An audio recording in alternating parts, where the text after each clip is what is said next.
Welcome, Oklahoma science teachers, to our next Spotlight series, shifting to new standards and how Amplify Science can make this shift to these new standards really easy and effective for both teachers and students. So the question we get asked, I'm not an expert in the new standards. How can I make a shift to teaching science in this way? So Amplify has a solution. As a high-quality instructional material, Amplify Science for Oklahoma was created from the ground up for these new standards. We're designed to make it easy for teachers to engage students to learn in this exciting new way. So the standards have changed. So let's go through how those have changed. So how did we get to where we are at today? So let's say 50, 60 years ago, concepts were basically all that was lectured upon by teachers. Then we started understanding that education and science needed process skills. So usually you might have had a lecture and then a separate lab course. And that remained probably about the way we taught all the way through the 70s, 80s, and maybe, even beyond that.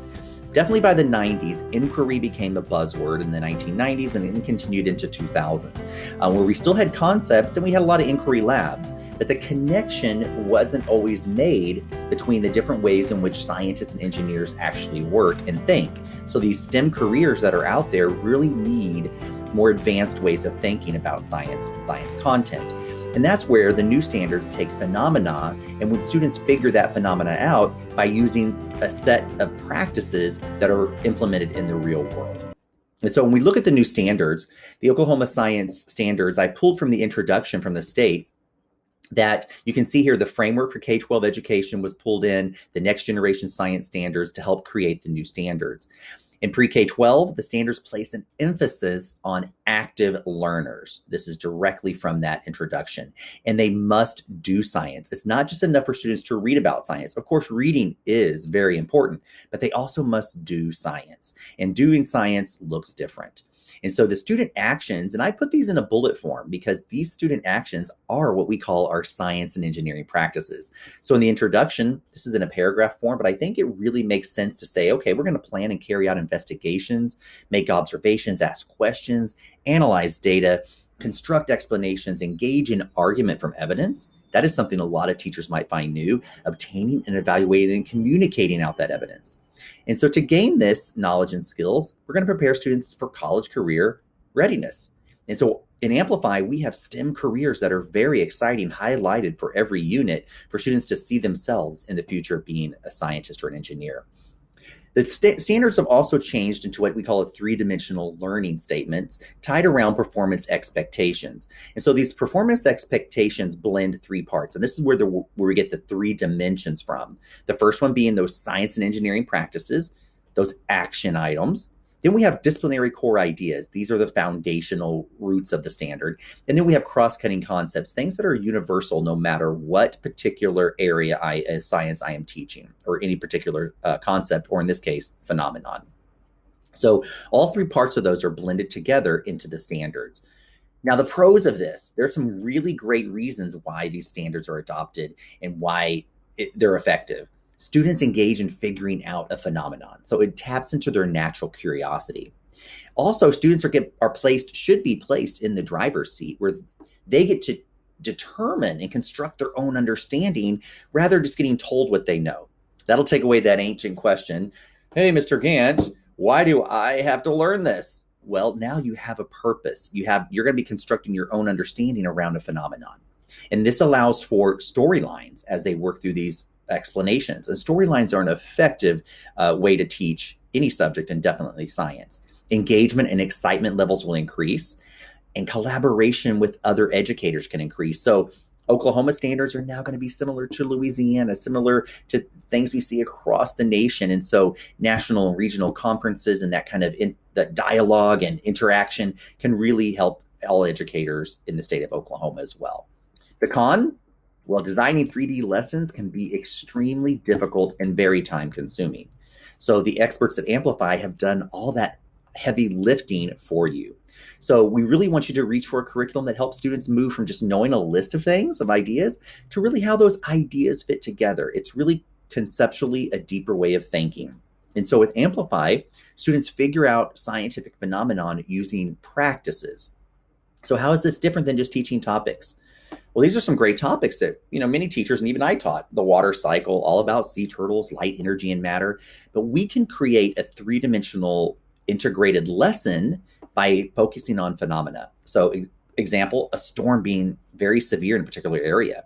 I mean, there's storms, we have, big thunderstorms, tornadoes, and things like that in Oklahoma. Sea turtles survive in a habitat where there are sharks. That becomes much more interesting as well.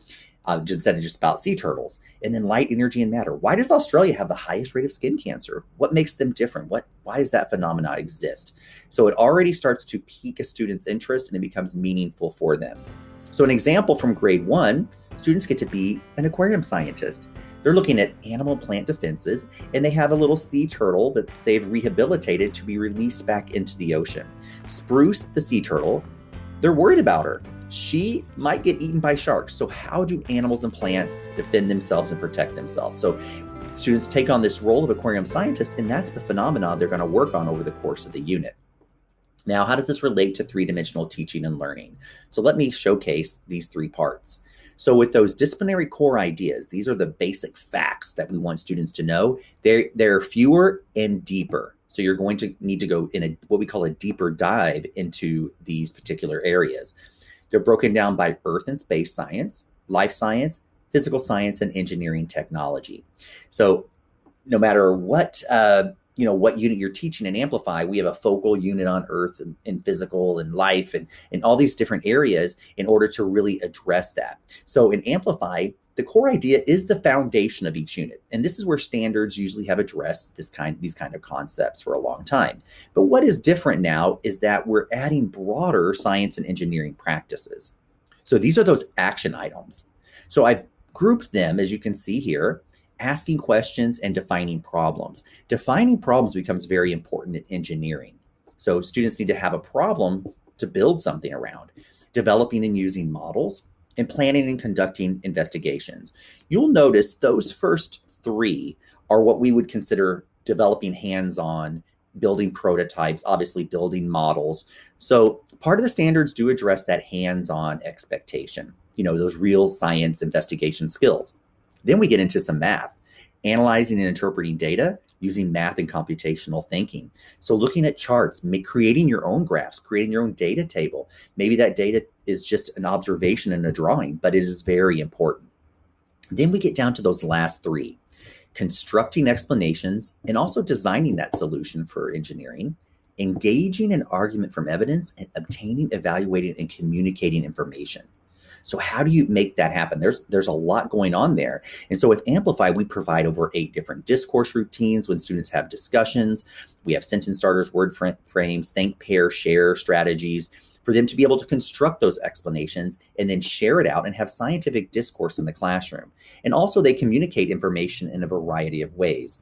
They can do that by building digital models, by building physical models, drawings, written form, and also verbal communication. So we have embedded in our program things like town halls where students will discuss the outcomes of their investigations, or science seminars where they're going to reflect and have actual scientific debate over a particular idea that they've investigated or a particular phenomenon.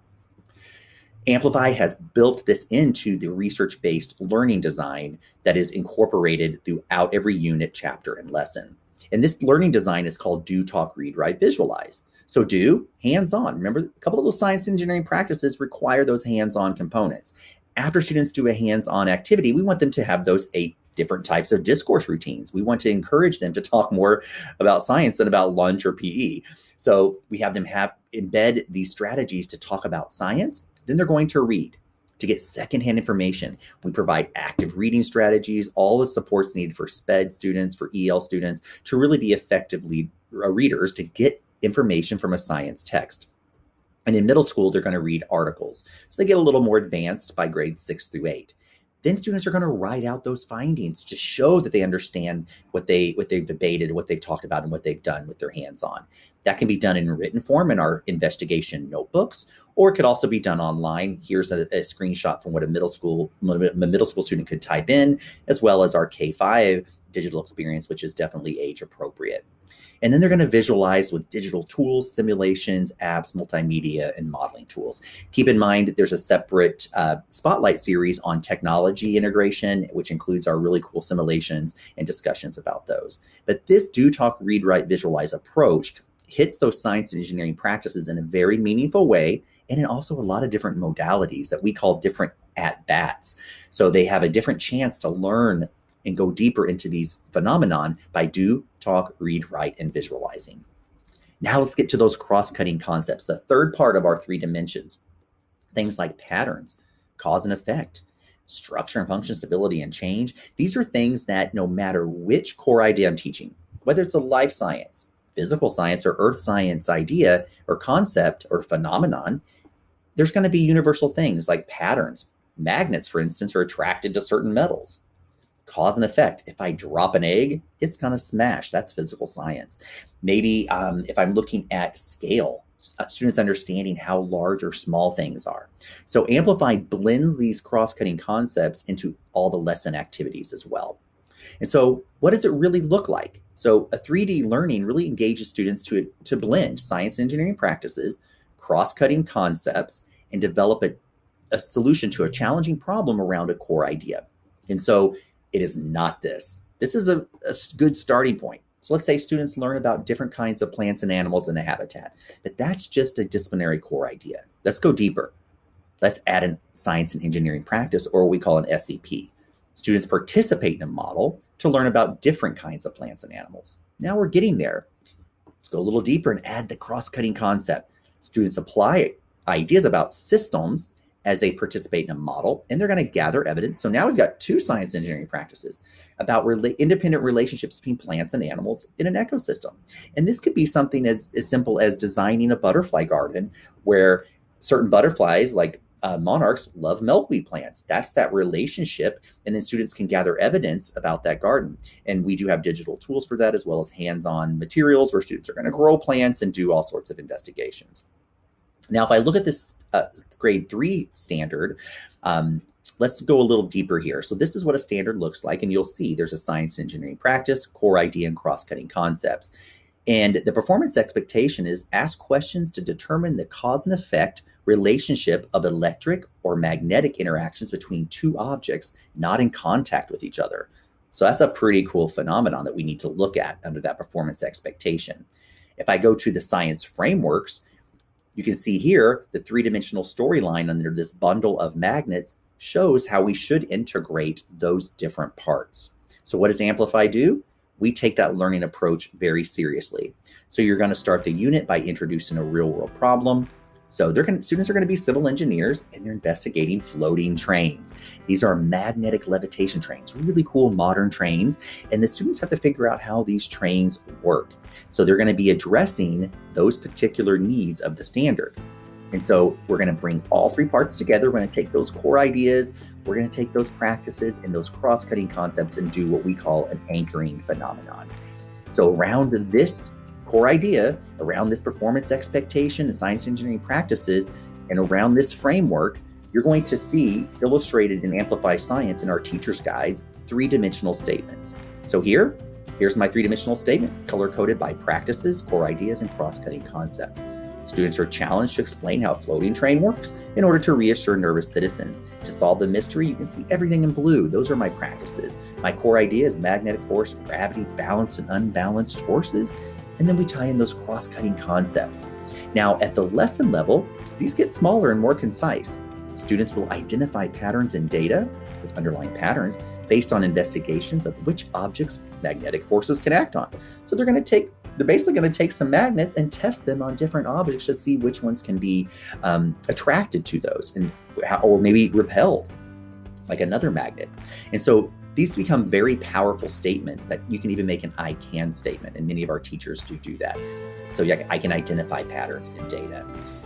So when we really think about the way we want to address the science and engineering practices, we want to put them in action. So we want to inquire, model, quantify, read, talk, write, critique, and argue like scientists. And that's the goal of those practices, and that's what Amplify Science allows you to do in your classroom. Here, I want to show you a video of how this would work in your classroom from one of our testimonials from one of our customers in Nebraska.